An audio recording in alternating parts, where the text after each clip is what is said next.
다음 주일은 우리 교회가 2019년 추수감사주일로 지킵니다.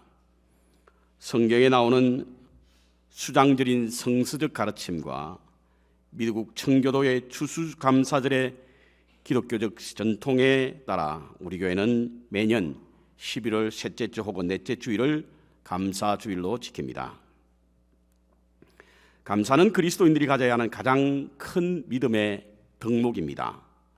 왜냐하면 감사는 그리스도인의 삶 전체를 만들어가고 형성시키기 때문에 그렇습니다. 그래서 종교개혁자 마틴 루트는요, 감사란 근본적인 기독교인의 태도다라고 하는 말을 했습니다. 한 사람의 영적 건강을 진단하는 일은 바로 그 사람이 얼마나 감사하며 사는가를 보면 알 수가 있습니다. 오늘 본문은 매우 간단하고 잘 아는 내용입니다. 범사에 감사하라. 이는 그리스도 예수 안에서 너희 곧 우리를 향하신 하나님의 뜻이니라 라고 하는 말씀입니다. 감사가 그리스도인을 향하신 하나님의 뜻이란 사실입니다. 왜 그렇습니까? 왜 우리는 범사에 감사해야 하고 그 감사가 우리를 향하신 하나님의 뜻일까요? 그것은 바로 감사는 영적 파수꾼이 되기 때문에 그렇습니다. 우리의 마음에 들어와 우리의 신앙을 허물고 우리의 신앙을 무너뜨리는 세 가지 적, 곧 삼적이 있습니다. 그것은 바로 근심, 불평, 그리고 교만이라고 할 수가 있는데요. 우리의 신앙 성장을 가로막을 뿐만 아니라 올바른 신앙의 삶을 살지 못하도록 치명적인 그런 방해꾼이 바로 이 삼적입니다. 이와 같은 것으로부터 우리를 지켜주는 것이 무엇인가? 감사란 것이죠. 그래서 하나님은 범사에 감사하라고 말씀하고 있습니다. 범사에 감사라고 하는 것은 바로 감사가 우리의 영적 파수꾼이 되기 때문에 그렇습니다. 그렇다면 감사가 어떻게 우리를 지키는 것인가? 첫 번째로는 감사는 근심이 사라지게 만듭니다. 여러분, 인간은 불안한 동물입니다. 왜냐하면 미래를 알 수 없기 때문에 그렇습니다. 그래서 늘 불안 속에 살고 근심이 떠나지 않습니다. 매일 웃고 다니는 사람을 보면요, 정말 저 사람은 아무 근심이 없는 것처럼 보여서 부러워할 때가 있지만 실제로는 그렇지 않습니다. 우리가 알지 못하는 근심이 누구에게나 다 있습니다. 누구 말과 같이 근심이 없는 곳은 공동묘지밖에 없다라고 하는 말이 있는데요, 살아있는 한 누구에게나 근심이 있게 말이란 뜻입니다. 왜냐하면 인간은 불완전한 존재이기 때문에 그렇습니다. 그렇다면 우리가 염려하는 일들이 실제로 일어날 확률이 얼마나 될까? 염려를 많이 하고 있습니다만 그 염려하는 일들이 실제로 일어날 일이 얼마나 될까? 심리학자 어니 잘란스키의 모르고 사는 즐거움이라고 하는 책에 의하면 미래의 염려의 40%는 앞으로 일어나지 않는 일에 대하여 우리가 염려하고 있다. 여러분 그림에 보면 파란색, 저게 40%입니다. 이제 40%는 우리에게 실제로 일어나지 않는 일에 대한 그 염려입니다. 그리고 30%는 이미 지나간, 과거에 지나간 일에 대하여 염려하는 것입니다. 지나갔는데도 염려하는 분들이 계세요. 그때 그랬으면 어떻게 되었을까? 뭐 이런 식으로. 30% 빨간색입니다. 22%는요, 아주 사소한 문제에 대하여 염려합니다. 뭐 예를 들어서 오늘 아침에도 여러분 염려하셨죠? 무슨 옷 입고 갈까? 교회. 오늘 저녁에 뭐 먹고 살까? 뭐 이런 염려. 이거는 매우 사소한 염려인 것입니다. 자, 이러한 것들을 빼면 실제적으로 우리가 할 염려는 바로 4%에 불과합니다.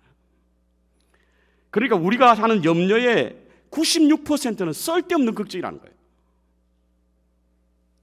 그런데 이 쓸데없는 96%의 염려가 우리의 생활에 미치는 영향은 매우 큽니다. 먼저는 이 근심과 염려가 우리의 건강을 해칩니다. 여러분, 병원에 가보면 우리가 앓는 여러 가지 질환 가운데 가장 큰 질환, 가장 많은 질환이 뭐냐면 신경성이에요. 신경성. 신경성으로 인해서 온 질병들이 참 많습니다. 이는 모두가 우리의 마음의 염려와 근심으로 인하여 생기는 질병인 것입니다. 뿐만 아니라 영적으로도 염려는 매우 해악을 끼치는 신학의 맹독과 같은 것입니다. 여러분, 말씀이 마음의 밭에 떨어져도 결실을 맺지 못하는 이유 중에 하나가 있는데, 그 이유가 뭐냐면 바로 염려 때문이에요. 말씀이 떨어지는데도 그 말씀이 열매 맺지 못하는 것은 우리 마음속에 있는 근심 때문입니다. 또 어떤 이는 가시떨기에 뿌리 우는 자니 이들은 말씀을 듣되 세상의 염려와 재리의 유혹과 기타 욕심이 들어와 말씀을 막아 결실치 못하게 하는 자. 그러니까 우리의 근심이 말씀이 떨어지지만 결실을 맺지 못하게 막는 방해꾼이라고 하는 사실인 것입니다. 기도의 거장이라고 잘 알려진 E.M. 바운스, 그분은요, 염려하다는 말의 단어의 의미는 다른 방향으로 빠지는 것, 혹은 영적으로 산란한 것, 영적으로 불안한 것, 요동하는 것, 영적으로 괴로워하는 이런 것들이 염려하다, 이렇게 해석하고 있습니다. 이와 같이 염려는요, 우리의 육신의 건강뿐만 아니라 영적으로 해악을 끼치기 때문에 우리의 염려가 사라지지 않고 이 염려가 우리를 늘 괴롭히며 우리의 신앙 성장에 방해꾼이 되고 있습니다. 이것을 물리쳐야 해요. 물리쳐야 합니다. 예수의 이름으로 물리나겠지만 성경은 근심과 염려를 물리치는 비결을 우리에게 알려주셨습니다. 저는 이 말씀을 매우 좋아하고 묵상하고, 그리고 이 말씀을 가지고 한번 트라이를 해보고 어프로브가 된 것을 경험할 때가 참 많습니다. 빌립보서 4장 6절부터 7절에 있는 말씀, 아무것도 염려하지 말고 오직 기도와 간구로 너희 구할 것을 감사함으로 구하라. 그리하면 모든 지각에 뛰어나신 하나님의 평강이 너의 마음과 생각을 지키시리라. 여러분, 우리의 근심이 주로 어디서 옵니까? 마음과 생각에서 오지 않습니까? 그 마음의 생각을 근심에서 평안으로 바꾸는 방법은 뭐냐면 감사함으로 구하는 겁니다. 감사함으로 구하게 되면 우리의 불안과 염려와 근심이 평안과 기쁨으로 바뀌어질 줄로 믿습니다. 여러분, 미리 감사란 말씀 들어보셨어요? 들어보셨죠? 지금 일어나지는 않았지만 앞으로 일어날 일에 대하여 미리 감사하게 되면 하나님께서 우리의 마음의 평안과 기쁨을 주기에 그 미리 감사로 인하여 우리 마음속에 참된 평안을 얻을 수 있다라고 하는 것입니다. 구약 성경에는요, 선지자 다니엘에 관한 이야기를 상세히 기록하고 있습니다. 그는 바벨론으로 포로로 끌려갔지만 하나님께서 주신 탁월한 지혜와 미래를 보는 안목으로 왕의 은총을 입어 국무총리 대신이 된 그러한 사람이었습니다. 그런데 이런 시기한 사람들이 있죠. 어디든지 어떤 사람이 잘 나가고 잘 되면 시기하는 사람이 있습니다. 바벨론 사람도 그랬습니다. 아니, 유대에서 포로로 끌려온 청년이 자기보다 더 높은 지위에 올랐다는 것 자체를 용납할 수 없었던 바벨론의 사람들은요, 어떻게 하면 다니엘을 위기에 몰아넣을까 고민하다가 음모를 꾸미기 시작합니다. 그 음모가 뭐냐면 다리오 왕에게 30일 동안 왕 외에 누구에게든 기도를 하지 못하겠는데, 만약에 기도를 하게 되면 사자 굴 속에 집어넣는다라고 하는 것을 발표하고 공표하고 왕의 직위까지 찍게 된 거예요. 정말 말도 안 되는 이야기지요. 하지만 그들의 음모는 그렇게 철저하고도 그렇게 잔인했습니다. 왕도 돌이킬 수 없도록 시긴을 찍힌 그 조서를 듣고 다니엘이 한 행동이 무엇입니까? 정말 염려와 근심으로 말미암아 밤에 잠을 이룰 수 없었던 그런 환경에서 다니엘이 한 행동이 무엇입니까? 다니엘서 6장 10절에 보면 이런 말씀이 있습니다. 다니엘이 이 조서에 의인이 찍힌 것을 알고도 자기 집에 돌아가서는 그 방에 예루살렘을 향하여 열린 창으로 전에 행하던 대로 하루에 3번씩 무릎을 꿇고 그 하나님께 감사하였더라. 감사하였더라. 당장에 사자의 밥이 될 수 있는 염려와 근심, 그래서 초조하고 불안하고 위험이 엄습할 그때에 그가 취한 행동이 뭐였습니까? 감사했다는 감사. 감사로 자신에게 닥친 염려와 근심에서 벗어날 수 있다는 사실인 것입니다. 마태복음 6장에 보면 예수님께서 무엇을 입을까 무엇을 먹을까 염려하지 말라, 이는 이방 사람들이 구하는 것이라고 말씀하셨습니다. 그리고 말씀하시기를 우리가 염려한들 그 키나 한 잔아서 자랄 수 있게 우리의 생명을 하루도 더 연장시킬 수 있느냐 이거예요. 없습니다. 그렇습니다. 염려로 문제를 해결할 수는 없습니다. 오히려 우리의 심신과 영혼을 해칠 뿐입니다. 되어질 일에 대하여 미리 감사해 보십시오. 근심은 물러가고 그 안에 평안과 기쁨이 자리하게 될 줄로 믿습니다. 두 번째로 감사는요, 불평이 사라지게 만듭니다. 불평은요, 불편에서 시작됩니다. 불편하면 불만을 갖게 되고, 불만을 갖게 되면 불평하게 돼 있는 거예요. 그런데 중요한 것은 불평은 불행의 시작입니다. 우리의 뇌라고 하는 이 뇌는요, 불평하면 할수록 더욱더 부정적인 사고로 만들어 간다고 합니다. 그래서 불평하게 되면 우리의 뇌 구조는 호평하는 것, 아름답게 보이는 것, 정말 좋은 것은 보이지 않고 불평하는 것만 보이게 된대요. 실제로 좋은 것도 불평하게 만든다는 겁니다. 이 뇌 구조가 그렇게 습성화되었다는 이야기지요. 그래서 가만 보면 불평하는 사람은 매일 불평해요. 찾아서 불평하는 분들도 계십니다. 불평을 사명으로 여기는 분도 계세요. 이것은 바로 우리의 뇌 속에 이미 불평에 길들여지고 불평에 훈련되어 있기 때문에 그렇습니다. 아침에 문을 열면요, 일어나서 비가 오면 비가 온다고 불평하잖아요. 해가 뜨면 해 뜬다고 불평합니다. 바람이 불면 바람이 분다고 불평하죠. 그래서 우리의 뇌 구조 속에 그렇게 장착화되어 있는 것이기 때문에 그렇습니다. 어떤 칼럼에 보니까요, 한 취업 포털 사이트에서 기업의 인사 담당을 하는 1159명을 대상으로 퇴사시키고 싶은 직원이 누구냐? 그 1위가 불평이 많은 사람이었답니다. 그 퍼센테이지가 대단해요. 53.7%였다는 거예요. 왜죠?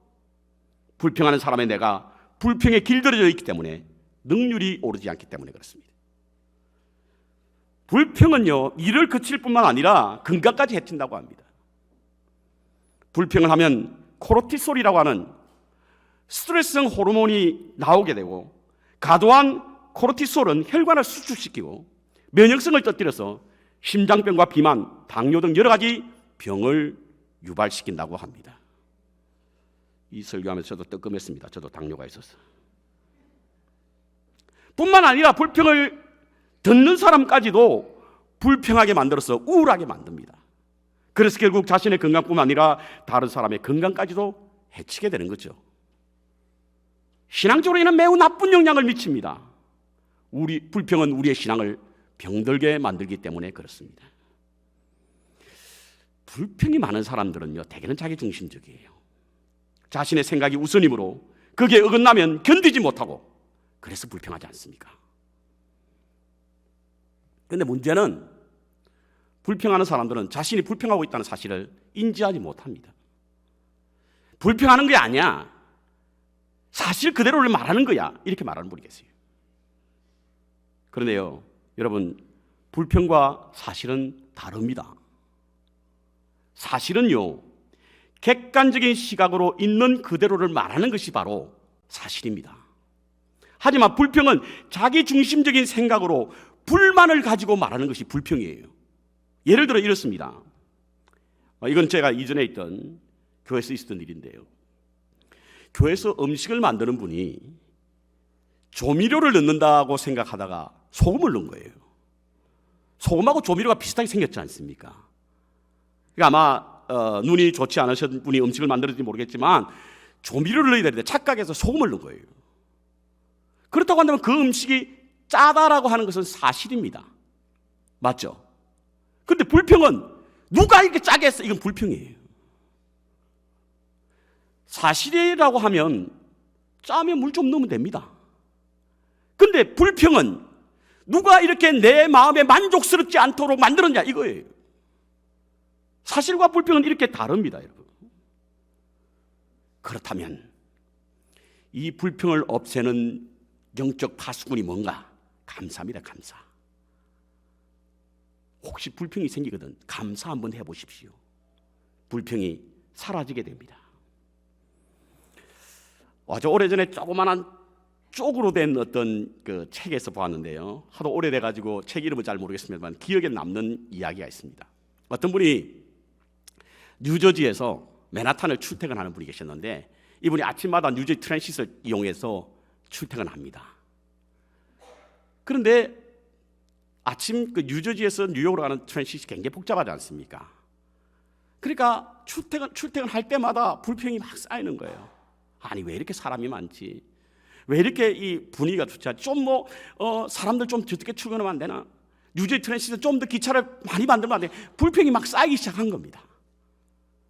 그런데 어느 날 보니까 불평이 사라졌어요. 왠 줄 아십니까? 그 사람이 뉴저지 트랜시트에 주식을 샀기 때문에 그렇습니다. 주식을 사고 나니까 사람이 많은 게 좋잖아요. 불평은요, 있는 사실, 현실은 바뀌지 않았습니다. 여전히 사람이 많고, 여전히 복잡하고, 여전히 불편합니다. 그러나 그가 그 회사의 주인이 되니까 생각이 달라졌다는 거예요. 그래서 땡큐는 think에서 왔다는 말이 있습니다. 여러분. 우리의 시각이 바뀌게 되면, 생각이 바뀌게 되면 불평은 사라지고 그것에 감사가 생길 줄로 믿습니다. 서양의 속담에는요, 행복은 언제나 감사의 문으로 들어와서 불평의 문으로 나간다. 처해진 상황에 만족하고 감사하면 계속해서 감사해야 한 일이 찾게 되고 그 속에서 기쁨과 행복을 누릴 수 있지만 부정적인 생각으로 불평만 쏟아내면 인생의 즐거움을 느끼지 못하고 행복한 삶을 살 수 없는 것입니다.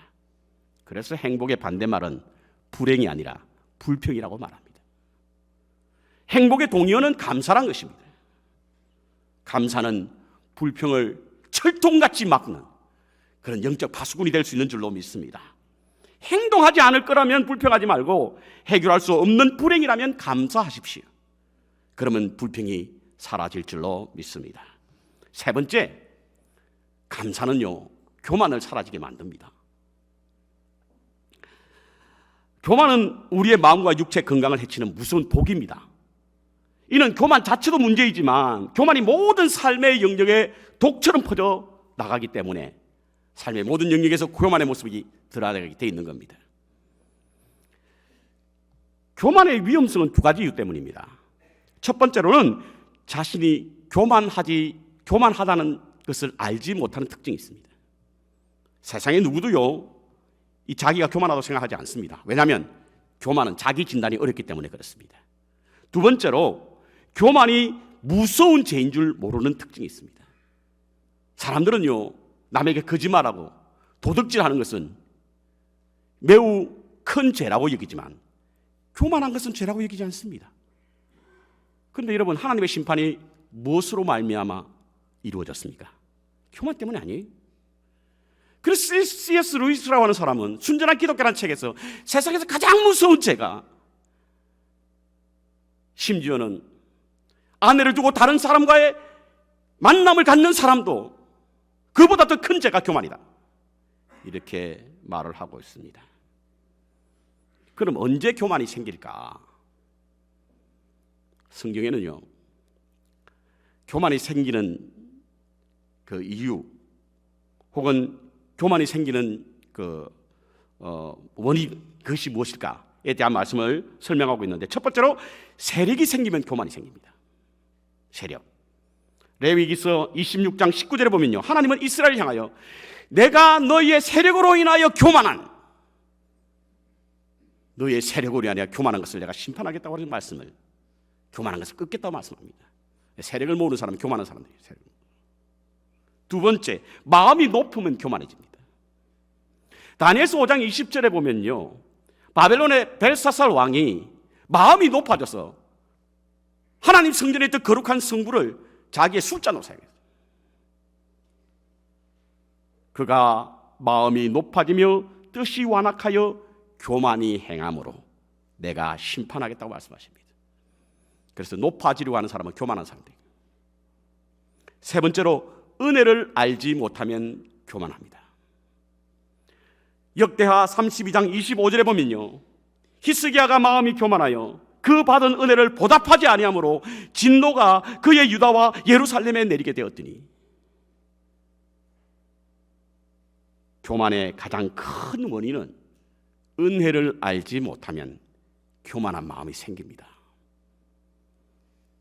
실제로 히스기야는 하나님의 은혜를 참 많이 받은 사람입니다. 아수르가 쳐들어왔을 때 아수르 군대의 장군이었던 사네립 군대 18만 5천 명을 하나님께서 밤새 어둠을 통해서, 자연을 통해서 그들을 심판해서 물리치게 하셨지 않습니까? 동시에 히스기야 왕이 병이 들었을 때에 그는 하나님을 향하여 두 손을 들고 벽을 향하여 기도했을 때에 하나님께서는 히스기야에게 내가 너의 기도를 들었고 너의 눈물을 보았노라고 말씀하시며 그의 병을 치료해 주었지 않습니까? 이와 같은 놀라운 기적을 경험했습니다. 그와 같은 기적의 소식을 듣고 바벨론의 대신들이 찾아와서 왕이시여 당신이 어떻게 해서 이와 같은 일이 있습니까? 라고 묻는 거예요. 그러면 여러분, 저와 여러분은 당연히 이게 모든 것이 하나님의 은혜입니다. 원수를 물리치게 하신 것도 하나님의 은혜요, 내 병을 낫게 하신 것도 하나님의 은혜지 않습니까? 이렇게 말을 해야 되는 것이 신앙인의 자세라고 볼 수 있습니다. 그런데 바벨론 대신에게 어떻게 했습니까? 데리고 가더니 자기 창고에 문을 확 열어주는 거예요. 그 창고 안에 뭐가 있습니까? 금이 있죠, 향료가 있죠, 보배로운 기름이 있죠, 무기들이 있는 그것을 보여주는 거예요. 자신의 보물 리스트에 하나님의 은혜는 빼놓았습니다.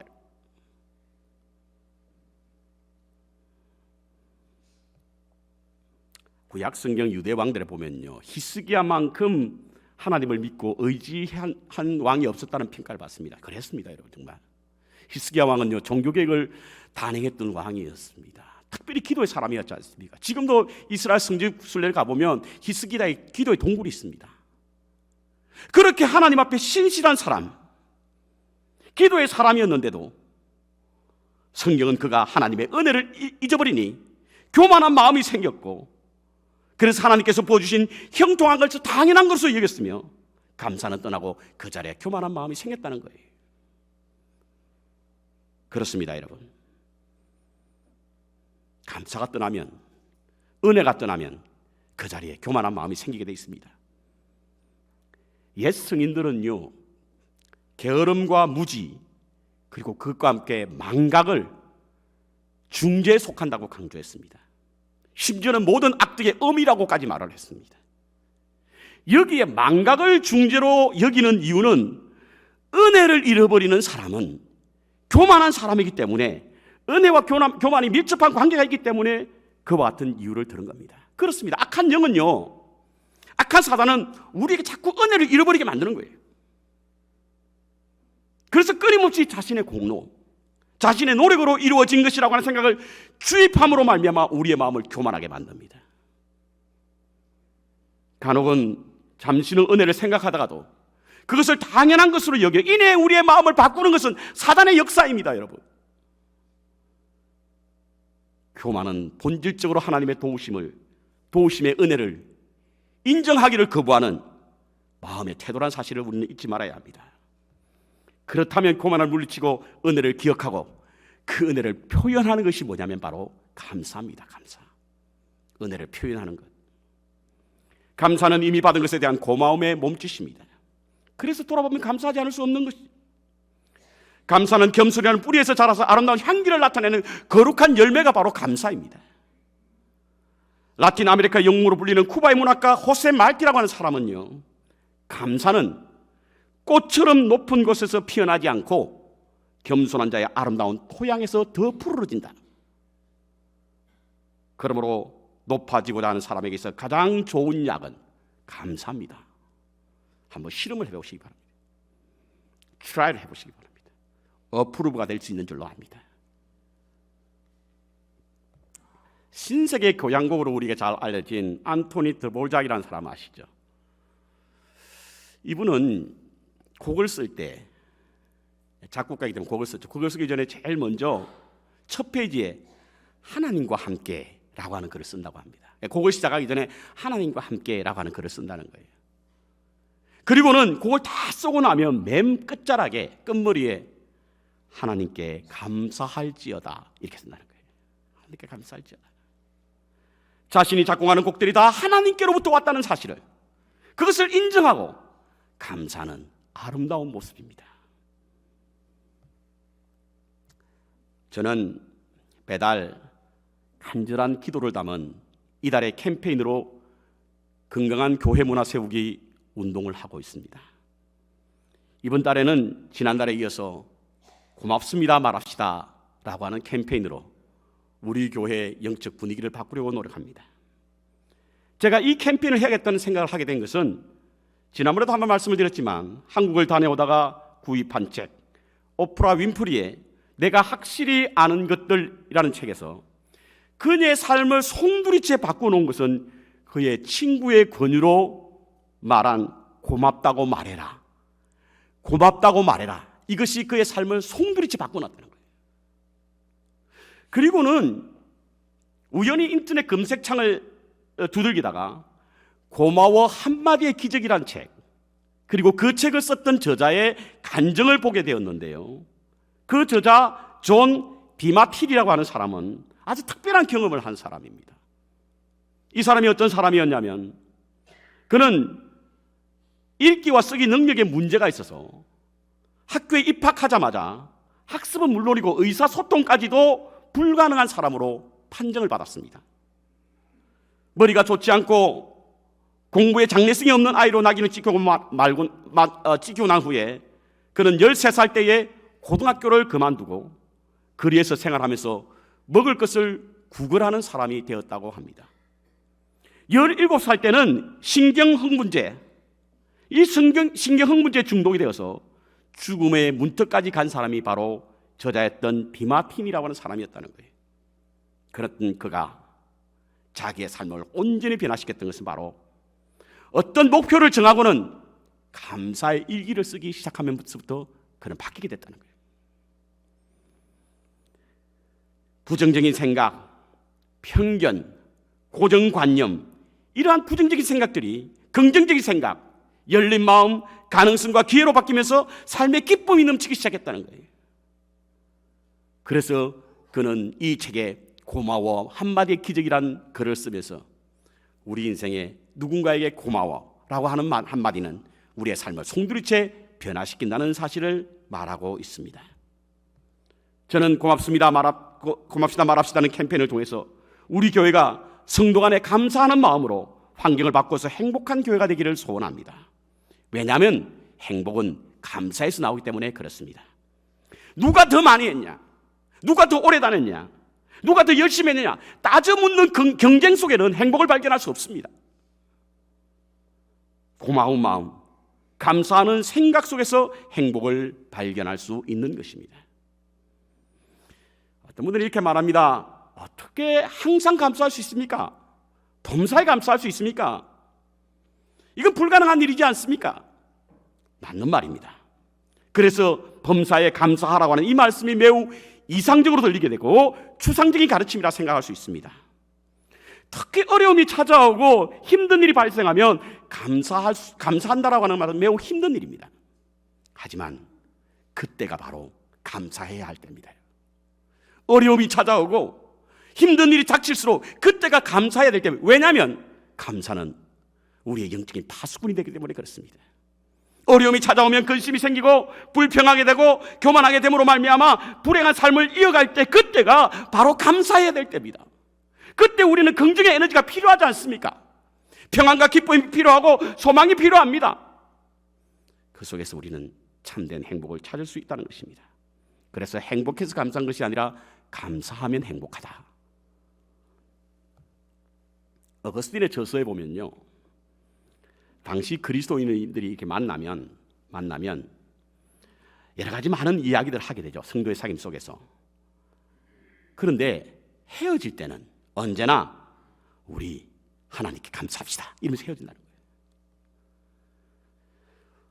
신앙생활의 어려움이 오늘뿐만이겠습니까, 여러분? 당신은 더 어려웠어요. 당신은 더 힘들었습니다. 그리스도인이라는 이유 때문에 억울한 이야기가 얼마나 많겠습니까, 여러분? 믿는다라고 하는 이유 때문에 순교를 당하는 게 얼마나 많았겠습니까? 그와 같은 환경에서도, 그래서 그와 같은 이야기를 계속 하다가도 마지막 헤어질 때면 그럼에도 불구하고 우리는 감사하십시다.